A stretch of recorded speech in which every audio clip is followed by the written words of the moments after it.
इस वीडियो में हम सर्वाइवल से रिलेटेड 10 इंपॉर्टेंट सेंटेंस जानेंगे और वीडियो के लास्ट में एक छोटा सा टेस्ट भी है।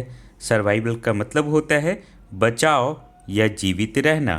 फर्स्ट सेंटेंस है good health helps in survival, water is important for survival, hard works helps in life survival, animals fight for survival in forest, survival depends on smart choices. Next sentence है survival needs safety and care, learning skills help in survival, survival stories are very exciting, plants need sunlight for survival, survival requires courage and strength. अब आपके लिए एक छोटा सा test भी है। Survival का हिंदी मीनिंग क्या होता है?